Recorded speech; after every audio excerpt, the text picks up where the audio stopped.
Okay boys and girls, this is part 2 of the Vincent van Gogh sunflower project. Now when you get your artwork back, your glue will be dry and you can run your fingers over the top and you'll actually feel a textured surface. What we're going to get now are some chalk pastels. Each one of you is going to get your own individual box, so please look after them. And we're going to do a value exercise, which is one of the elements of art where you are to imagine where the light is coming across and where it causes the effect of light and darkness. When you are doing that, my suggestion is that you always look through your eyelashes, so squint your eyes, and when you squint you can actually see the value, see light and darkness, and it actually starts to make it look like it's three-dimensional. What I'm going to demonstrate is chalk pastel blending. I'm just going to do a few of the sunflowers to demonstrate. So I've got a leaf at the back, so I'm going to show you quite simply. I'm going to use the sort of like the point, and I'm going to build up a little bit of highlight there. And I'm going to go for the lightest colour that I've got in green and build it beside it. Now you don't use your hand, but you use your finger, and you very delicately just blend, pull it across. Now I haven't finished the rest of it, so I'm going to pull the next shade of green, and as I'm going across you can see the light comes across and it gets darker. Now when you get into shadows, and this is where we get into the Impressionist period, you have to imagine, and it actually is true in reality as well, is that shadows aren't black. Shadows have blues and greens in them. So I'm going to be adding blues and greens. As I pull behind this flower, I'm adding in some dark shadowing, and I'm not using black at all. So I'm just going to add a little bit, and you see I'm doing a little section at a time, then with my finger I'm just pulling it across and blending it. Then you can give it a light blow. With this sunflower that's in front of it, again I'm going to highlight just a little bit in white, and I'm going to go for the lightest colour yellow that I've got, because it kind of adds to that hint of highlight again. And then I'm going to go for the next yellow that I have, which is a bit acidy, and then again with my finger just going to lightly blend, and I'm not rubbing it too hard, if you can see. I'm going to go for a warmer yellow because I'm moving across. So I'm just going to do around the centre, and another.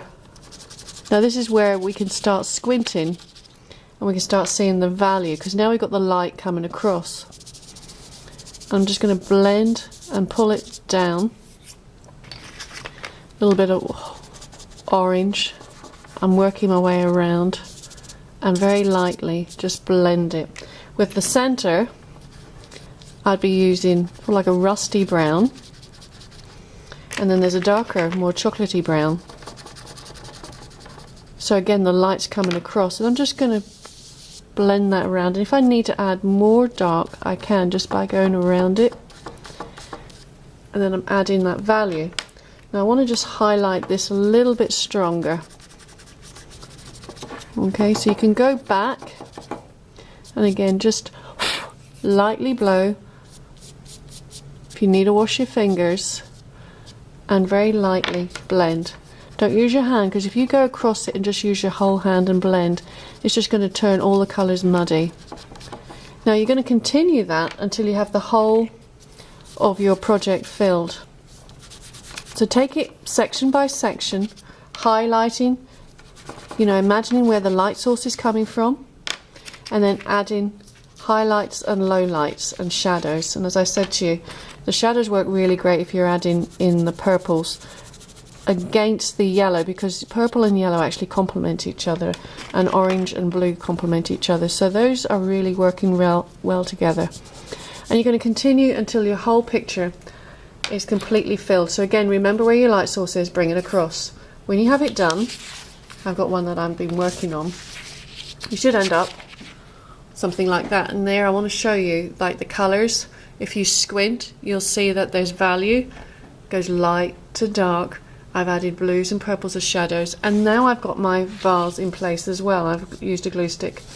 I've also done a little bit of blending behind, so I don't have just a flat background, blue or green depending on the construction paper that you've used, and I've kind of added a little bit of a highlight in white and light blue, and it's your choice if you want to use those colours or if you want to use some warm colours.